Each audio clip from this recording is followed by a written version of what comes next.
So good to see you. But I think to see so many of you together in this hall, it's really wonderful.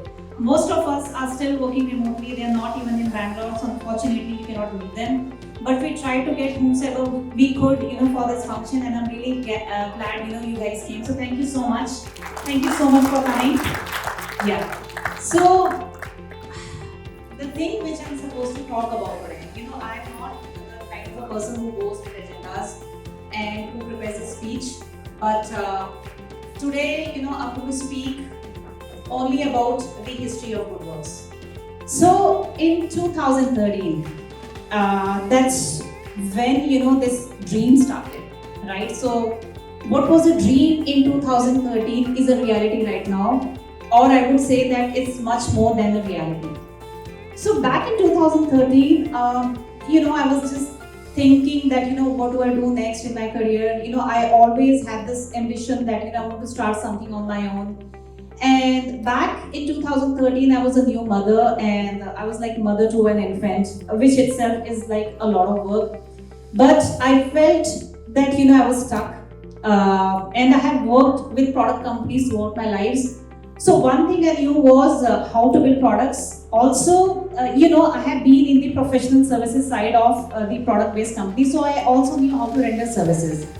And then I, went to Vishwas. So we have been, serial entrepreneurs, and we have been the kind of couple, who took turns in taking risks. So at any point in time, one of us would have quit their jobs, and we would be experimenting, and other person would be earning, right? So that time, I told Vishwas that, okay, this time I want to quit my work and I want to experiment, and you have to be stable, right? You have to provide us with a stable means, because we are a family.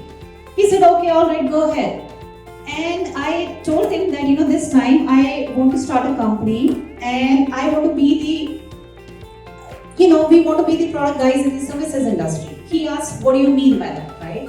So I have been, I did a lot of study, and what I found was that, there are a lot of services companies in India, but they treat products like service, right? So which is, I feel that, it's a great disservice. So with this idea that, being the product guys in the service industry, that dream started.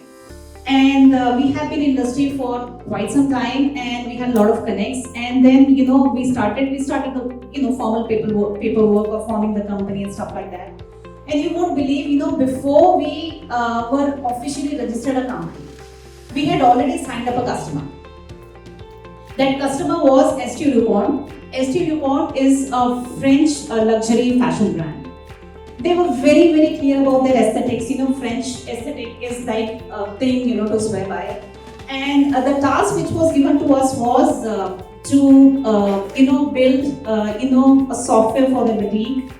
For boutiques, wherein, because the products they used to build, they were like very, very niche, and they would, build those things on order. So, they used to show their customers these very elaborate catalogs, and they wanted, an iPad kind of a application for their stores, and of course, it had like a big supply chain system integrated with that. And the task was assigned to us, and we said, okay, we are going to do that. And the thing about them was, this application not only had to be technically robust, but it had to look very good, and it had to be like very, very user friendly. And we did it very, very well. They were very happy, and the platform built by us, powered their 35 boutiques all over the world. So the thing which we learned from St. Dupont was the beauty, the aesthetic. How do we make user friendly designs, right? So that was the kind of DNA which got ingrained into us, right? So we knew that, we have to build products, but, the user friendliness and aesthetics has to be there. There has to be pleasure in using the application. So it was a grand success, and then, the second customer we bagged was Flipkart.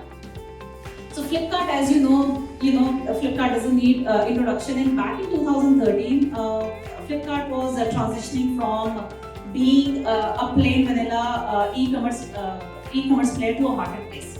And then we were involved with them, in that project, there were separate modules we were working on. We were transitioning to the marketplace. What we learned from Flipkart was how do we, how to be on the cutting edge of the technology, how do we build robust products, how do we build scalable products, how do we build the products on which there are going to be hundreds and millions of users, who are going to be using that, and there are going to be maybe thousands of, or maybe I don't know, lakhs of concurrent transactions happening. For example, checkout module, for example, right? So you had to be at your best, right? The kind of talent which we had to hire, it had to be best. So from Flipkart, we learned, how do we build products. So I think, we got a secret recipe from our first two customers. That is user experience, visual design, and scalable technology, robust technology, right? So that was, I would say, kind of a big turning point for us. And then, after that, we got a third customer, fourth customer, third customer was Funzy, it was in the education domain. So we kept on bagging different customers and never looked back. And once, Vishwas joined, I think there was no looking back. Because what I got in form of Vishwas was the kind of experience he had, right? Because he had been working as a CEO of different companies for 4 years. So that experience did come handy, and we kept on gaining one customer after another customer. So another beautiful thing which happened was our Kolkata center. So immediately after forming a company, I guess in 2 years we started a center in Kolkata. That thing really paid off. So in life of an entrepreneur, if there is a year, like year has got 365 days. In 365 days, maybe there are like 4 to 5 days when we really cheer, when we do high fives, right? When we are really, really happy, when we feel that company has moved forward. But out of 365 days, 360 days are like are the days when you see daily setbacks, right? So what we have to make sure is that every day incrementally we have to take the company forward. So whenever we get a challenge, we want to take it face on and we want to turn it into an opportunity. So that's exactly what we did. So during COVID time, we knew that education is a specialty, e-commerce is a specialty. We onboarded so many customers and we did a pretty fine job at that, right? And we ended up like doubling our revenue. So that was like a really good thing. And during that time, we experimented more with things, and I think we'll get to the experimentation part later on, and we are going to make few announcements as well. Yeah, so that is the story, the history of GoodWorkLabs.